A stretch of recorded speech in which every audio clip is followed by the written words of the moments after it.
مثنا اس نے ایک دم اس کے کان دونوں ہاتھ اپنے سر دھوتے ہاتھوں میں لیے تھے۔ یہ بات ایک راز ہے اب سے، اور یہ ایک راز کی چنگاری ہے، سلگتی ہوئی چنگاری، ایسی چنگاری جو ایک نار کو بھڑکا دے گی، پھر جسے تم بجھا سکو گی اور نہ میں۔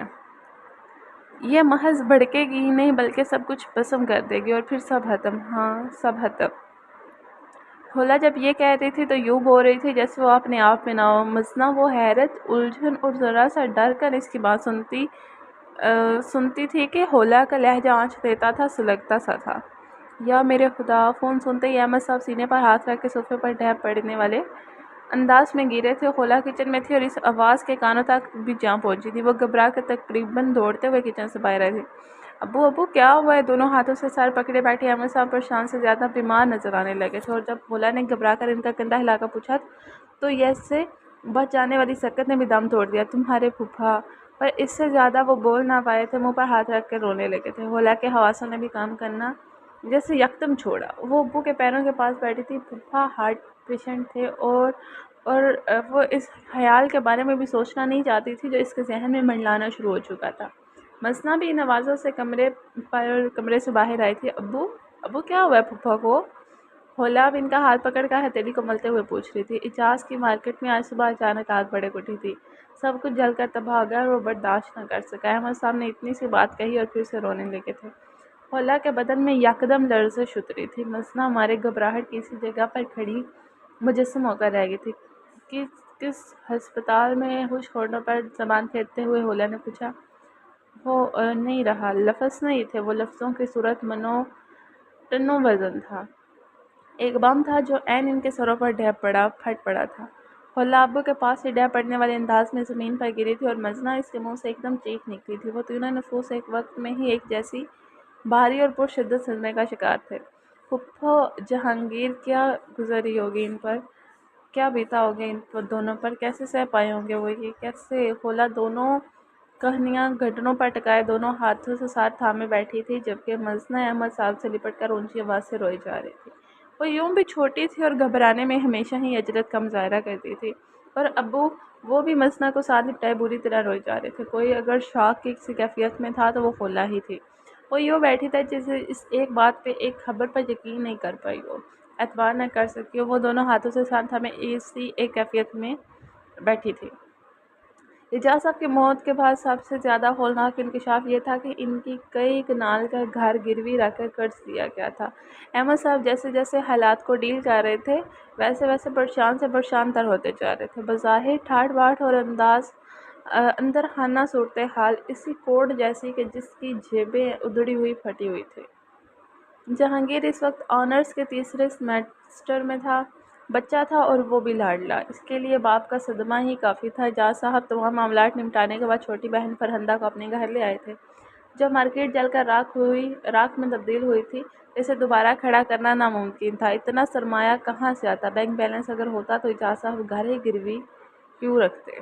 وہ ان دنوں ایک اور مارکیٹ خریدنے کے چکر میں تھے۔ بینک سے لون نہ ملنے کی وجہ سے انہوں نے گھر گروی رکھا تھا، لیکن کون جانتا تھا کہ حالات اس طرح سے پلٹا کھا جائیں گے کہ ان کی بیوی اور اکلوتے بیٹے کو ساری عمر کے لیے مجبور کر کے رکھ دیں گے۔ اس جلی ہوئی راکھ میں بدلی ہوئی مارکیٹ کو یوں ہی بیچ دیا گیا، جتنے میں بھی صحیح جیسے بھی صحیح۔ احمد صاحب نے اسے بیچ کر وہ رقم جہانگیر کی تعلیم کے لیے محفوظ کر دی، اور جہاں تک ان دونوں کے خرچے کی بات تھی تو وہ اتنا تو انہیں اللہ نے دے ہی رکھا تھا کہ وہ بیہاں بیان اور بانجے کا بوجھ اٹھا سکتے۔ اس لیے وہ فرہندہ اور جہانگیر کو اپنے گھر لے آئے تھے، اس سے قطع نظر کہ ان کے گھر میں گنجائش ہوتی یا نہ ہوتی۔ یہ معاملہ گھروں کا نہیں ہوتا، دلوں کا ہوتا ہے۔ احمد صاحب کا دل، اس میں کوئی شک نہیں تھا کہ اس شخص کا دل صلہ رحمی سے کوٹ کوٹ کر بھرا ہوا تھا، اور ان کے پاس رشتوں کے نام پر تھا ہی کیا؟ حولا، مثنا، 2 بیٹیاں اور ایک بہن بس۔ تو جب بہن اس حال کو پہنچے تو بھائی کیسے لاتعلق ہو جاتا؟ وہ کوئی اور بدقسمت بھائی ہوتے ہوں گے جو بے حس ولا تعلق بن کر جی لیتے ہوں گے۔ احمد ایسے نہ ہو سکتے تھے اور نہ ہی تھے۔ اس حادثے کے بعد زندگی ایک تعطل کا شکار ضرور ہوئی تھی، لیکن زندگی کا کام چلنا اس سے ایک جھٹکے کے بعد۔ کچھ عرصے کے بعد، وقت بیت جانے کے بعد، زندگی نے اپنے ڈگر پر پاؤں رکھ دیے تھے، لڑکھڑا کر صحیح وہ چل پڑی تھی۔ جہانگیر اپسٹ تھا، وہ ضرورت سے زیادہ خاموش ہو گیا تھا اور چڑچڑا بھی۔ اس ماموں کے گھر رہنا اچھا نہیں لگتا تھا۔ وہاں اپنے گھر جیسی سہولیات تھی، نہ ہی بے فکر زندگی، ایک مکمل مختلف ماحول۔ جہاں اسے گزارا کرنا تھا۔ وہ ایک دم ہی مجبوروں والی زندگی گزارنے پر مجبور ہو گیا تھا۔ اگرچہ زندگی پہلے جیسی نہ تھی مگر اتنی بھی بری نہیں تھی، لیکن جہانگیر کو کون سمجھاتا۔ احمد صاحب احسان نہیں کرتے تھے لیکن جہانگیر اسے احسان ہی سمجھتا تھا۔ خواہ ہی وہ خود ترسی کا شکار ہو گیا۔ حولا اور مسنت اسے گھر کے فرد کی طرح ہی ٹریٹ کرتی تھی۔ احمد صاحب اسے بیٹا کہتے تھے، لیکن وہ ہر ماہ جب اسے پاکٹ منی ملتی، ہر سیمسٹر کی فیس جب ادا کی جاتی، نئے کپڑے جوتے جب خریدے جاتے، جب اس سے یہ پوچھا جاتا کہ اسے کچھ چاہیے تو نہیں، گاڑی کی جگہ جب بائک پر یوں نہیں جانا پڑتا، جب کبھی اسے ماں سے پیسے مانگنے پڑتے تو ہر دفعہ اس کے اندر ایک احساس اپنی جڑیں کچھ اور پھیلا لیتا تھا۔ اس احساس کی جڑیں اسے جکڑنے لگتی۔ اسے ایسی زندگی نہیں چاہیے تھی۔ اس نے ایسی زندگی کب سوچا تھا؟ کب اس نے اس طرح کا طرز زندگی چاہا تھا؟ اسے پڑھنا تھا، کامیاب ہونا تھا اور پھر سے وہی لائف سٹائل، ویسا ہی گھر حاصل کرنا تھا۔ کبھی حوصلہ ٹھاٹھے مارنے لگتا تو کبھی عزم ٹوٹ کر بکھر جاتا، اور اسی کشمکش نے اسے چڑچڑا، بدمزاج اور غصیلا بنا کر رکھ دیا تھا۔ مجموعی طور پر اس کی شخصیت مسخ ہوئی تھی۔ وہ جہانگیر نہیں تھا جیسا اس کے باپ نے چاہا تھا، اس کی ماں کی آنکھوں نے دیکھنا چاہا تھا۔ ہاتھ سے کب سلامت چھوڑتے ہیں، بلندی سے پستی، کہنے کو دو متضاد لفظ، مگر یہ سفر شدید ترین اذیت ناکی کا سفر۔ یہ وہی جانے جس کے پیروں نے یہ فیصلہ طے کیا۔ مرنے والے مر جاتے اور پیچھے رہ جانے والے، وہ بس مرتے ہی تو نہیں، باقی رہتے ہی کیا ہے۔ گو کہ جہانگیر کے لیے زندگی اتنی مشکل ثابت نہیں ہوئی جتنی کسی دوسرے کے لیے ہو سکتی تھی، اور یہی وجہ تھی کہ اسے قدر نہیں تھی۔ غصہ تھا، گلے شکوے تھے۔ مشکل ہوتی تو جانتا نہ کہ زندگی کیسے ناک کی لکیریں بھی نکلوا کر رکھ دیتی۔ مشکل سر پر ٹوٹ کے پڑتی تو جانتا نہ کہ آولے پائی کیا ہوتی ہے۔ آخر کیا یہ کیا ہر جمعرات کو گھر کو قبرستان بنایا ہوا تھا تم لوگوں نے؟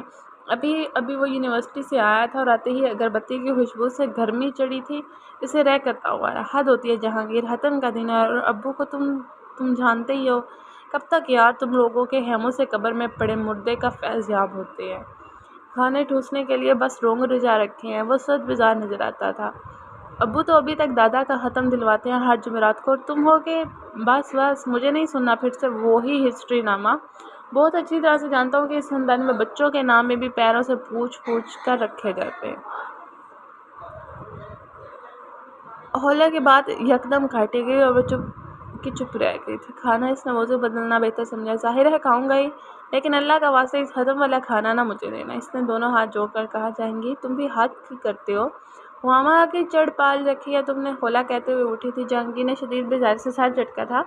جہانگیر اور حولا ہم عمر تھے۔ چند ماہ کے فرق سے جہانگیر حولا سے بڑا تھا۔ جہانگیر کے گھر میں کسی سے بنتی نہیں تھی۔ اسے ہر بات، ہر کام پر اعتراض ہی ہوا کرتا تھا۔ اب بھی وہ دونوں ہاتھ سر کے پیچھے رکھے آنکھیں موندے صوفے پر نیند دراز تھا۔ یقیناً کھانے کا انتظار تھا۔ اسی دوران لینڈ لائن کی بیل بجی تھی۔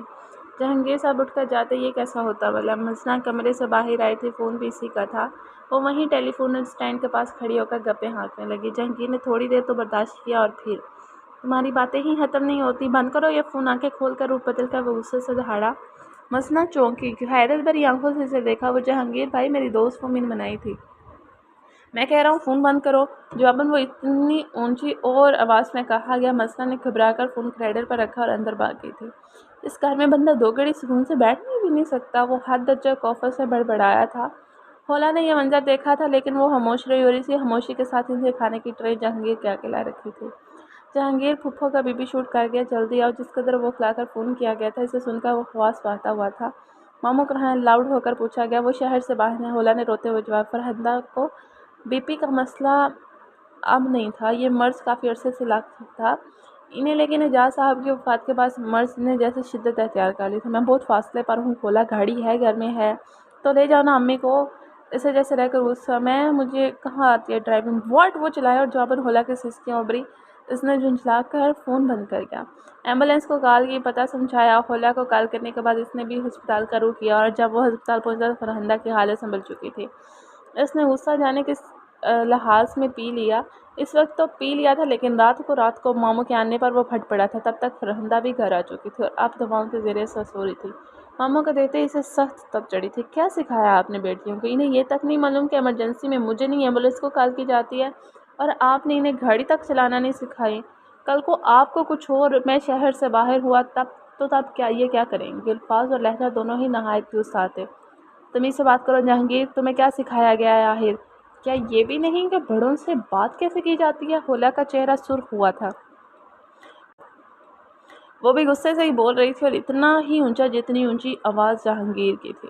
حولا احمد صاحب نے سے ڈپٹا اور پھر انہوں نے رخ جہانگیر کی طرف موڑا۔ تم ٹھیک کہتے ہو، مجھے کم سے کم انہیں گاڑی چلانا سکھانی چاہیے تھی۔ اب تم ہو نا، تم سکھا دینا، نرمی سے کہتے ہوئے انہوں نے جہانگیر کا کندھا تھپکایا۔ میری ذمہ داری ہے کیا؟ وہ ٹھنڈے مگر اسی بدتمیز لہجے میں بولا۔ حولا نے بال کھا کر اسے دیکھا مگر احمد صاحب کی نظر اسے بولنے نہیں دیتی تھی۔ ٹھیک ہے، تم جاؤ اب آرام کرو، اسی نرم لہجے میں اس سے کہا گیا۔ وہ ایک سخت نظر حولا پر ڈال کر چلا گیا۔ کیا ہو گیا حالہ؟ اس سے اگر کچھ نہیں سکھایا گیا تو تم کس بات کا ثبوت دے رہی ہو؟ اس کے جاتے ہی وہ برہم انداز میں حولا سے مخاطب ہوا تھا۔ ابو، اب آپ زیادتی کر رہے ہیں، اس کا لہجہ دیکھا تھا آپ نے؟ پریشان ہے اس لیے آؤٹ آف ہو گیا۔ اور غلط تو نہیں کہہ رہا تھا نا، مجھے تم لوگوں کو ڈرائیونگ سکھانی چاہیے تھی۔ ٹھیک ہے، ضرور سکھائے ڈرائیونگ، لیکن یاد رکھیے گا مجھے بھی اب اس گدھے سے ڈرائیونگ نہیں سیکھنی۔ اور خبردار جواب میں جو اب آپ نے دوبارہ یہ بات کہی تو وہ ٹھیک ٹھاک تپی ہوئی تھی۔ حولا، احمد صاحب کی ناراض آواز پر اس نے غصے سے ساتھ جھٹا۔ اتنی بدتمیزی، اور وہ بھی اس کے ابو کے ساتھ، اسی کے سامنے! کاش کہ وہ ایک تھپڑ اس کے منہ پر دے مارتی۔ وہ پیچو تاب کھا کر رہ گئی تھی۔ وقت کو کوئی آج تک پکڑ سکا؟ یہ کام بھلا کبھی ہو سکا؟ کوئی روک سکا؟ باندھ سکا؟ نہیں نا۔ تو ان 5 نفوس کی زندگی میں یہ ہوتا اور کیوں کر ہوتا۔ وقت گزرا تھا اپنے محسوس رفتار سے۔ حولا نے MS مکمل کیا تو جہانگیر نے بھی MBA مکمل کیا تھا، اور جیسے ہی اسے جاب ملی اس نے نیا شیشہ چھوڑ دیا تھا کہ وہ اب الگ ہونا چاہتا ہے۔ اپنے پیروں پر کھڑا ہو چکا تھا تو مزید ماموں کے احسانات تلے زندگی نہیں گزارنا چاہتا تھا۔ وہ اپنا علیحدہ گھر چاہتا تھا، چاہے رینٹ پر ہی کیوں نہ ہوتا۔ دیکھا جائے تو ہوا ہی غلط تھی نہ ہی اس کا عمل، لیکن خیر مسئلہ فرہندہ تھی۔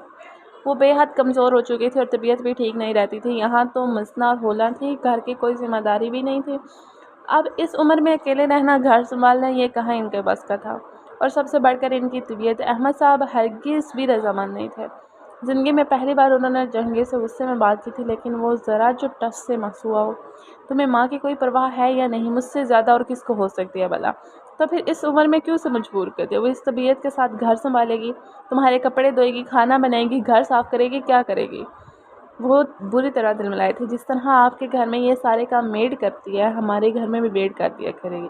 میڈ کو بھی پیسے دینے پڑتے ہیں برخودار، اور تم جن چند ہزار کے بل پر یوں میرے سامنے آ کھڑے ہوئے ہو نا، اس سے کیا کرو گے؟ گھر چلاؤ گے، ماں کی میڈیسن کے خرچے بھرو گے، یا میڈ رکھو گے؟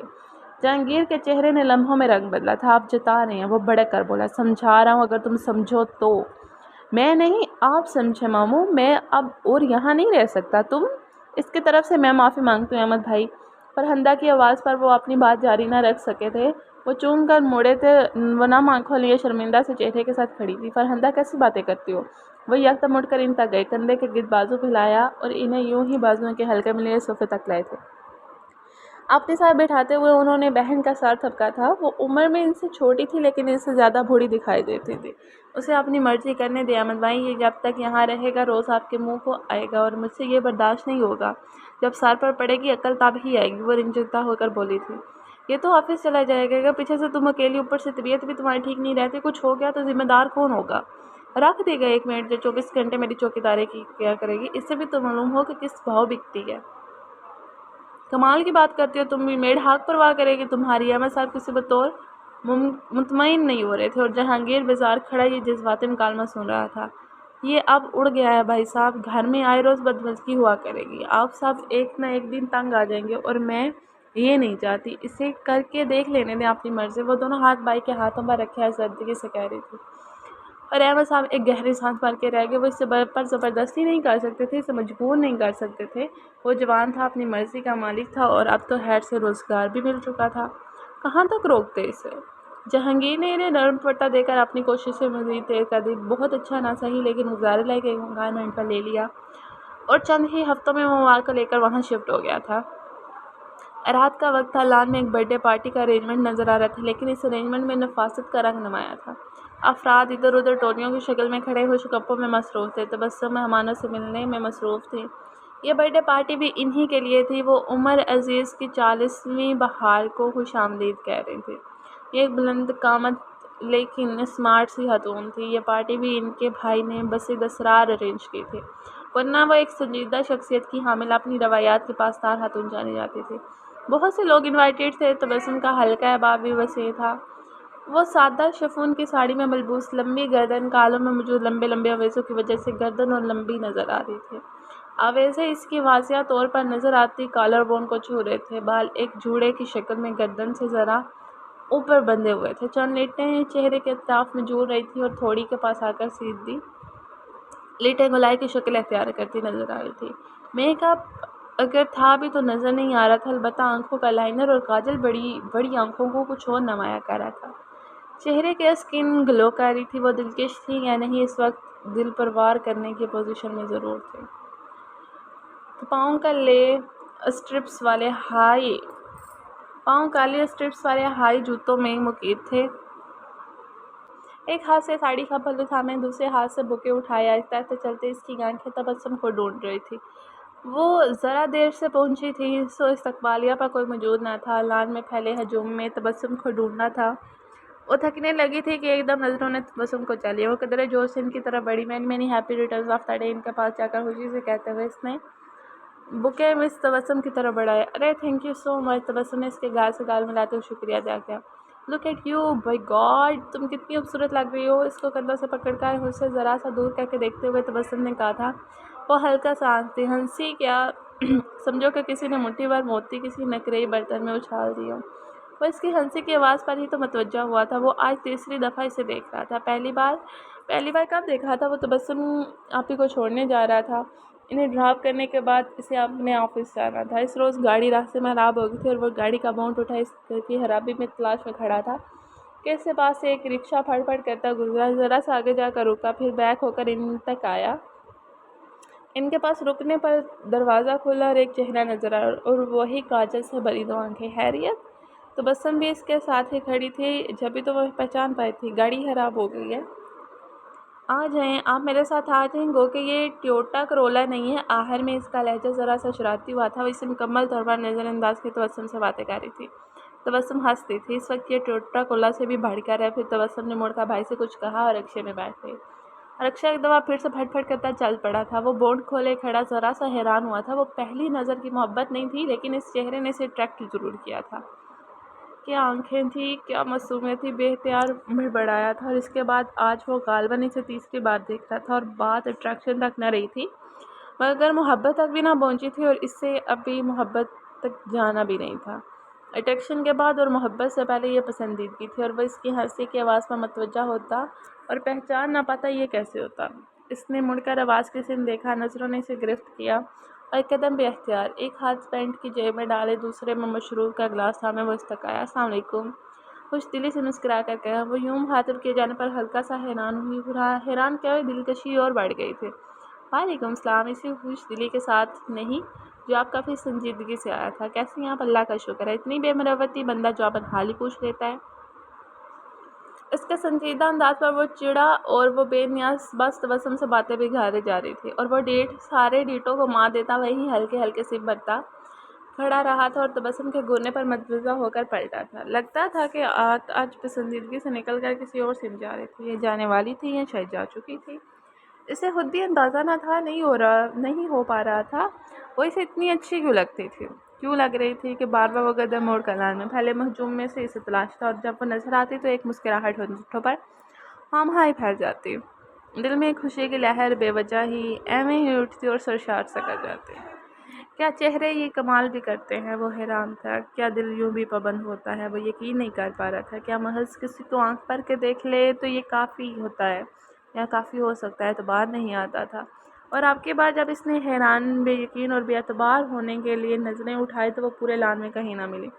نظروں کی تلاش میں شدت آئی اور پھر وہ اسے بیرونی راستے پر باہر کو جاتی نظر آئی تو وہ پارٹی دھوبی چھوڑ کر جا رہی تھی۔ کیوں؟ اس نے اپنے سامنے موجود شخص سے معذرت کی، لوگوں کے بیچ میں سے اور کبھی ان سے ٹکراتے ہوئے، ان سے بچتے ہوئے تیز تیز قدم اٹھاتے تقریباً بھاگتے ہوئے اس کے پیچھے۔ ایکسکیوز می، اس نے ایک دم بے اختیار چڑی ہوئی سانسوں کے ساتھ آواز دی۔ اس کے قدم اچانک تھمے اور گردن موڑ کر اس نے حیرانی سے آواز کی سمت دیکھا۔ وہ تقریباً بھاگتے ہوئے اس تک آیا اور جب اس کے عین سامنے آیا تو حواس نے اطلاع پہنچائی کہ بھائی اسے بھلا کیوں روکا اور جواب نہ دیا۔ جی، اور وہ کاجل بھری آنکھوں پہ حیرانی سے مجھے جب پوچھتی تھی تو معصومیت جان لیتی تھی۔ اس نے ہونٹوں پر زبان پھیری۔ آپ جا رہی ہیں؟ اور اس کے سوال پر ایسی نظروں سے اسے دیکھا جیسے کسی کی دماغی حالت پر شدید شبہ ہو، اور یہ احساس بھی اچانک ہی ہوا ہو۔ میرا خیال ہے، ٹھہر کر جواب دیا گیا، اور وہ منتظر نگاہوں سے اسے دیکھنے لگی۔ اور جب وہ یوں دیکھتی تھی تو اس کا دل چاہتا تھا کہ وقت ٹھہر جائے، سمے رک جائے، پتھر ہو جائے، اور کوئی ایسا احساس بھی باقی نہ رہے جس کے پل اس لمحے ساتھ کو دھندلا کر درد دینے کا باعث بنے۔ اس کے یوں دیکھنے پر سر جھکا کر مسکرایا اور جیبوں میں ہاتھ ڈال کر 2 قدم اور آگے آیا۔ آپ کو نہیں لگتا آپ کو پارٹی یوں چھوڑ کر نہیں جانا چاہیے؟ اور اس کے سوال پر اس لڑکی کی آنکھیں قدرے پھیل سی گئی تھی۔ ٹھیک ہے، وہ تبسم کا بائی تھا مگر بے تکلفی۔ بے اختیار اس کا بایاں ابرو بکر اٹھا، چہرے پر ایک تیکھا پن نظر آیا۔ ایکسکیوز می، اور وہ آئیبرو اٹھا کر اس تیکھے پن کے ساتھ پوچھتی رہی تھی، اور مسکراہٹ کو قابو کرنے کے باوجود وہ سامنے کھڑے شخص کے خلاف مسکراتے ہوئے اس سے لگے تھے۔ اور جب اس نے نظریں اٹھا کر اسے دیکھا تو اس کی آنکھوں میں کچھ تھا، کچھ ایسا جس نے اس لڑکی کو بے اختیار کانشیس ہونے پر مجبور کیا تھا۔ تو آپ ٹھہریں گی؟ آپ کا سوال بے معنی ہے، اور میں اگر ایک بامعنی سوال کروں تو؟ جی، اس کا بایاں ابرو پھر سے اوپر کو اٹھا، ریفلیکس ایکشن۔ آپ اچھی لگتی ہیں مجھے، پرپوز کرنا چاہتا ہوں۔ وہ اس کے سامنے سیدھا کھڑا، جیبوں میں ہاتھ ڈالے براہ راست اسے دیکھتے ہوئے بولا۔ اعتماد قابل رشک تھا۔ اس کے اس سوال پر بے ساختہ اسے دیکھا، وہ بدر کا پیچھے ہٹی اور اس کا منہ یکدم کھلا تھا مگر وہ کچھ کہہ نہ سکی۔ وہ چند لمحے اسی طرح اسے دیکھتی رہی، اور پھر اس کی آنکھوں کی تہ سے کہیں بہت نیچے سے کچھ ابھرا، اور اوپر کا پوری طرح سے نمایاں ہوگا۔ میں؟ اس کے منہ سے سرسراتا ہوا لفظ نکلا، میرڈ ہوں۔ اور یہ جملہ اپنے اندر اتنی طاقت رکھتا تھا کہ سامنے مجھے شخص کو ایک زور کا جھٹکا دے سکے۔ اس کا رنگ ہوا، جذبات فاق سے اڑے۔ جی؟ اور اس کے بعد اس انداز سے سوال کیا گیا جیسے جواب سمجھ نہ آیا ہو، اور اس کے بدلتی رنگت والے چہرے کو دیکھتے اس کا چہرہ لمحوں میں تاریک ہوا تھا، اور اس نے جواب دوبارہ دہرایا نہ تھا۔ وہ بس بے حس سے انداز میں دیکھتی رہی، اور پھر پلٹ کر مگر یوں پشت پھیر لینے کے باوجود اس کی نظروں کا شوق کسی کانٹے کی طرح اور اپنی پشت پر محسوس کرتی تھی۔ اس نے کچھ بے آرام ہوتے اپنے ساڑی کا پلو چھانوں کے گرد مضبوط سے کسایا اور چاہا کہ وہ اس سے پیر لڑکھڑا نہ جائیں۔ بار بار وہ اپنے ہونٹوں پر زبان پھیرتی تھی اور ایک کوشش میں تھی کہ باہر کھڑا اس کا شوہر اس کے بدلے تاثرات کی عبارت نہ پڑھ سکے۔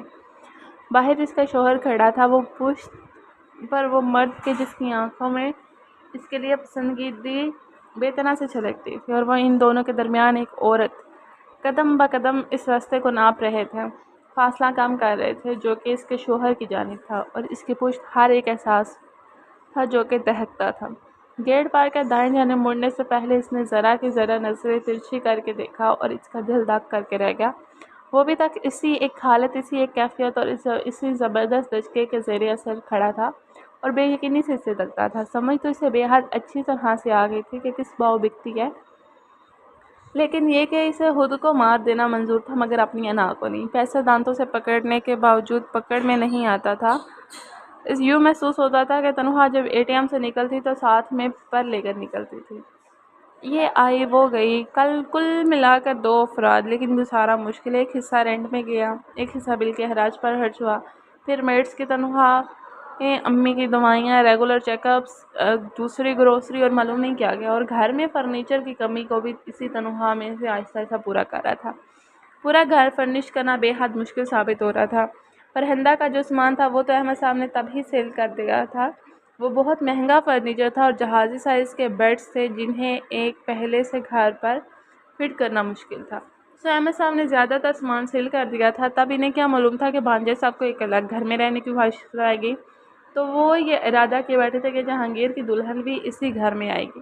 مسنا اور ہولا نے کون سا ہمیشہ انہی کے پاس رہنا تھا، مگر یہ جہانگیر سو بھگتے اب اسے تو ابھی جرمنی جا کے پڑھنا تھا، اس کے لیے پیسہ جمع کرنا تھا، مگر یہاں تو ہے ان حالات نے اسے کچھ اور چڑچڑا بنا ڈالا تھا۔ ایک دن جب وہ گھر آیا تو مسنا کو وہاں موجود دیکھ کر اس کا پاڑا چڑھا تھا۔ امی آپ کیوں آئے روز ان کو بلواتی رہتی ہیں، کبھی ہولا تو کبھی مسنا، میڈ کس مرض کی دعا ہے آخر؟ مزاج برہم موڈ بگڑا ہوا تھا۔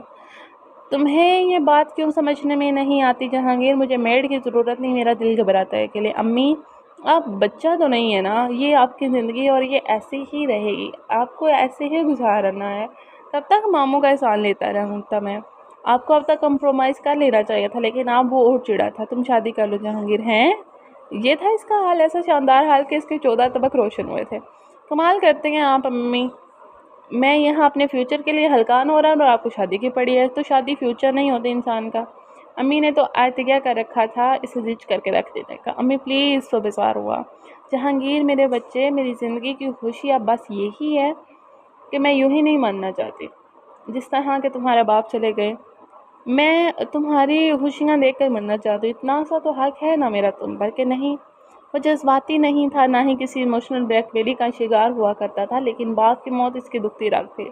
امی مجھے تھوڑا سا وقت دے دیں پلیز، میں اچھی طرح سے اسٹیبلش ہو جاؤں تو، اور یہ تھوڑا سا وقت اگر میرے پاس ہی نہ ہوا تو۔ اور وہ یکدم چپ ہوا تھا، فرہندہ اسے دیکھ رہی تھی اور وہ نظریں سر چکائے خاموش کھڑا تھا۔ مسنا کیسی لگتی ہے تمہیں؟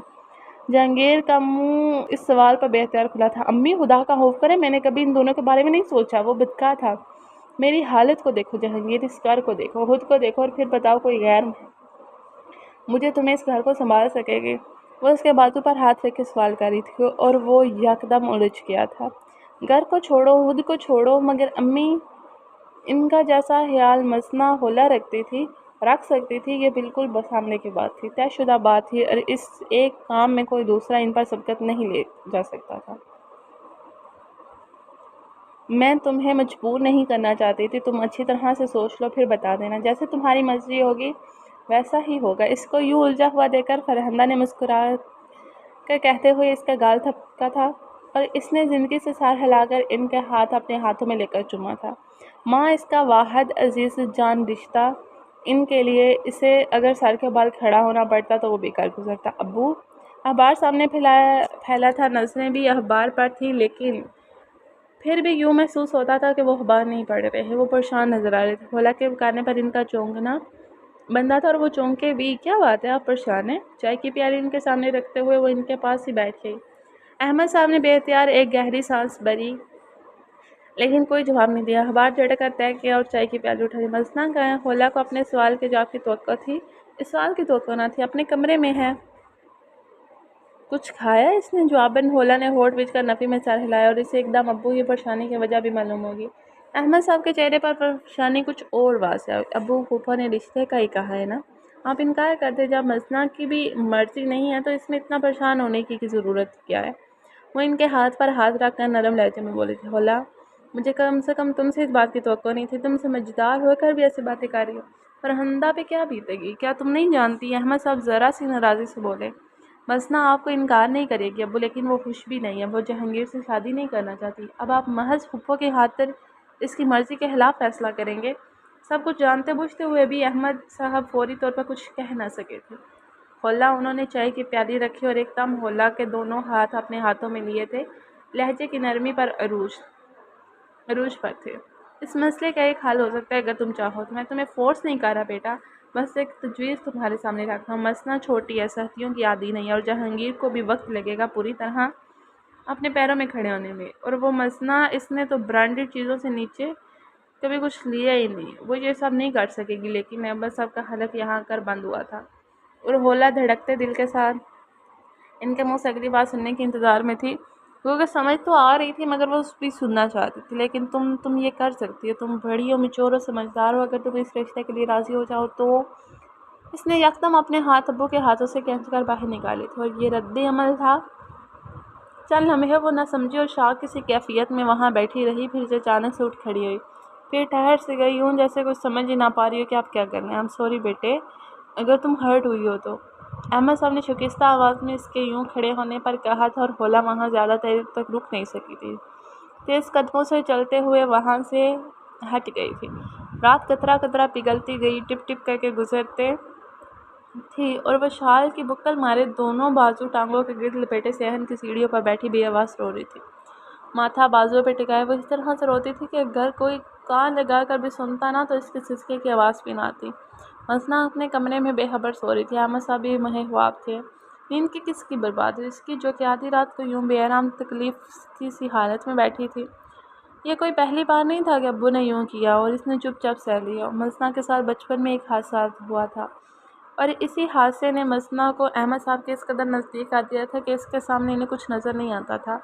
وہ اکثر حولا سے زیادتی کر جاتے تو بچپن میں جب کبھی وہ احتیاط یا ضد کرتی تب بھی اسے ہی سمجھایا جاتا تھا کہ مسنا کے ساتھ تو ایسا ہوا ہے، تم تو بڑی ہو، سمجھدار ہو، مسنا کے ساتھ اچھے طریقے سے پیش آنا چاہیے، نہ کہ یوں ضد کرنی چاہیے تھا۔ تو امی بھی زندہ تھی، ابو کے ساتھ ساتھ وہ بھی اسے ہی سمجھانے بیٹھ جاتی تھی۔ حولا کو تو اب عادت سی ہو چکی تھی، لیکن یہ سخت تھا، شدید تھا، بدتر تھا، زندگی کا معاملہ تھا، مذاق تھا تھوڑی تھا کوئی۔ جہانگیر کبھی بھی وہ شخص نہ ہوتا جس کے ساتھ وہ زندگی گزارنے کا سوچتی۔ وہ ایک مشکل شخص تھا، اور ابو وہ کیا چاہ رہے تھے، کیا کرنا چاہ رہے تھے وہ؟ یہ چیزوں یا کھلونوں کا معاملہ نہ تھا، مگر زندگی تھی، زندگی، ایک ایسی زندگی جو ابو مسنا کے لیے سوٹیبل نہیں سمجھتے تھے، اور وہ چاہتے تھے کہ وہ زندگی حولا گزار لے، محض اس لیے کہ وہ یہ کر سکتی ہے۔ حولا بھی تو انہی کی بیٹی تھی، انہی کا خون تھا، تو پھر ایسا تضاد کیوں؟ کیا بہت سے کام کر لینے کا مطلب یہ ہوتا ہے کہ ایک ناپسندیدہ شخص کے ساتھ ایک مشکل زندگی گزار دی جائے؟ کیا یہی؟ اذیت حد سے بڑھ چکی تھی، اور وہ رو کر خود کو ہلکان کر رہی تھی، تکلیف جیسے پانی بن کر اپنا آپ یہاں کرنے پر تلی ہوئی تھی۔ ابو نے ایسا کیوں کیا؟ کیوں ہمیشہ مسنا کو فوقیت دی، ترجیح دی؟ تو کیا میں لوہے کی بنی تھی اور مسنا ناس کی کا پیکر؟ سوچے نہیں تھی، وہ زہر تھا، زہر جو ان کے نس نس میں پھیل کر انہیں کاٹ کے رکھ دینے کا موجب بنا تھا۔ وہ بکھر رہی تھی، پر پرزا پرزا ہو جانے کو تھی۔ نہیں، اس بار نہیں۔ اصولاً تو حولا کا جواب یہی ہونا چاہیے تھا، اسے اب کی بار سٹینڈ لے ہی لینا چاہیے تھا۔ زندگی تھی، کوئی بے ڈھنگا مذاق نہیں، لیکن وہ عجیب کیفیت میں تھی جس کا وہ شکار ہوئی تھی۔ اس کیفیت کے لیے اگر کوئی موزوں ترین لفظ تھا تو وہ ایک ہی تھا، خود اذیتی۔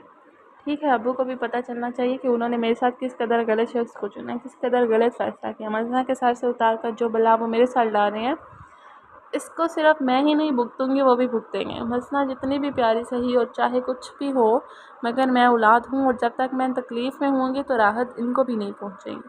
تب کہاں سے پہنچ سکے گی راحت انہیں؟ دونوں ہاتھوں کی ہتھیلیوں سے رگڑ کر آنسو صاف کرتے ہوئے اس نے آگ میں کودنے کا نہیں، جلنے کا فیصلہ کیا تھا، محض یہ ثابت کرنے کے لیے کہ اس کے ابو کا فیصلہ اگر مسنا کے لیے ٹھیک نہیں تھا تو اس کے لیے بھی درست نہیں تھا۔ کس قدر مضحکہ ہے، اس تکلیف کا بات ہے نا کہ کبھی کبھی انسان کو محض ایک چھوٹی سی بات سمجھانے کے لیے پوری زندگی داؤ پر لگانی پڑتی ہے، دان کرنی پڑتی ہے، ضائع ہو جاتی ہے۔ یہ جتنی مضحکہ ہے اس بات ہے، اتنی ہی تکلیف دہ اور اذیت ناک بھی، کہ زندگی صرف ایک بار کا نام ہے۔ بار بار بھلا کب کس نے دیکھی، کب کیا دیکھی کسی نے؟ حولا پڑی یا فرہندہ، اس کو چھوڑ کر اگر میں مسنا کی شادی کر دوں تو تم خود سوچو کتنا آکورڈ فیل کرے گی۔ میرے لیے وہ دونوں برابر ہیں، لیکن تم ذرا سا خیال کرو تو حولا کو اپنی بہو بنا لو۔ اندھی محبت بھی کیا چیز ہے؟ جیسے ضرورت ایجاد کی ماں ہے، ویسے ہی یہ اندھی محبت بھی بڑی راہ کھلا دیتی ہے۔ کس صفائی سے آمد صاحب نے مسنا کو بچایا تھا۔ ستم یہ کہ یہ گفتگو حولا نے سن لی تھی۔ پرزے کچھ اور اڑے، ٹکڑے کچھ اور بے اختیار اس کے لبوں پر سے ایک طنزیہ مسکراہٹ ابھری تھی۔ سب سے بڑی زیادتی یہ ہے کہ زیادتی کو سہ لیا جائے، لیکن قصور حولا کا بھی اتنا نہیں تھا۔ بچپن سے یہ سب دیکھتی آ رہی تھی، اور اب نفسیاتی طور پر وہ اس کی انتہا کو جا پہنچی تھی، جسے خود اذیتی کا نام دیا جاتا ہے۔ ہم کیوں ایسا کرتے ہیں؟ کیوں ہم اپنے ہی رشتوں کو، خون کے رشتوں کو اتنا زیر بار کر دیتے ہیں؟ کیوں ہم یہ سوچ نہیں لیتے کہ ایک انسان محض سہنے کے لیے پیدا کیا گیا؟ ہم رک کر، ذرا سا ٹھہر کر یہ کیوں نہیں دیکھتے کہ ہمارے رویے کہیں ہماری اپنی اولاد کو تباہ تو نہیں کر رہے؟ ٹھیک ہے، کوئی ایک بچہ کسی خاص صورتحال کی وجہ سے عزیز ہو جاتا ہے، لیکن اس کا مطلب یہ نہیں بنتا، نہ نکلتا ہے کہ آپ باقی اولاد کو عزت پہنچائیں۔ اور یہ چاہیے اپنے رویے سے ہی کیوں نہ ہو۔ ہم کب نارمل ہونا سیکھیں گے؟ ہم کب درمیانی راہ پر چلنا سیکھیں گے؟ آخر کب؟ کیا یہ توقع کی جا سکتی ہے کہ ماں باپ اپنی اولاد کی زندگی خراب کر دیں؟ جواب ایک سا ہوگا، یک لفظی ہوگا کہ نہیں، لیکن یہ بے ڈنگا جھوٹ ہے، بکواس ہے۔ ہمارے معاشرے میں اکثر ماں باپ ایک ہی اولاد کی زندگی خراب کرنے کا باعث بنتے ہیں۔ بے جوڑ شادیاں، اولاد سے زیادہ چاچے مامے پھوپھیوں کی پرواہ، ساری عمر پال پال کر، اور جب زندگی بنانے کی بات آتی ہے تو رشتوں کے نام پر پریشرائز ہو کر ماں باپ بچوں کی زندگی خراب کرنے کا باعث بن جاتے ہیں۔ اور آفرین ہے ان بیٹیوں پر جو کہ ساری عمر لاج کو سنبھالتے ہوئے گزار دیتی ہیں، ایک بے جوڑ شادی کو اعلیٰ جوڑ ثابت کر کے دکھاتی ہیں۔ حولا اگر ایسی نہیں تھی، مگر وہ ویسی بن گئی تھی، بظاہر دکھنے میں فرمانبردار اچھی بیٹی، مگر در حقیقت یہ اس کا انتقام تھا۔ انتقام اگر وہ جلے گی تو آنچ ان کو بھی محسوس ہوگی جو کہ اس کے پیارے تھے۔ یہ انوکھا انتقام تھا۔ اوکے ناظرین، تو ہماری آج کی ایپیسوڈ ہوتی ہے یہاں پہ ختم۔ دیکھتے ہیں اگلی ایپیسوڈ میں کیا ہوتا ہے، کیا ہونے والا ہے۔ کیا حولا کی جہانگیر سے شادی ہو جائے گی؟ اور مسنا جس کی شادی شروع میں ہو رہی تھی، وہ کیا ہوا؟ ہم ماضی کو پڑھ رہے ہیں، مگر ماضی میں کیا ہوا ہم نہیں جانتے۔ تو اس کو جاننے کے لیے ہمارے ساتھ رہیے گا. اگر ابھی تک آپ نے چینل کو سبسکرائب نہیں کیا تو کائنڈلی ڈو, اور بیل آئیکن کو لازمن ہٹ کیجیے گا تاکہ آنے والی ہر نوٹیفیکیشن, آنے والی ہر ایپیسوڈ کا نوٹیفیکیشن آپ کو مل جائے. اوکے, تو ملنے ہیں اگلی ایپیسوڈ کے ساتھ. تب تک کے لیے اپنا خیال رکھے گا. اللہ حافظ.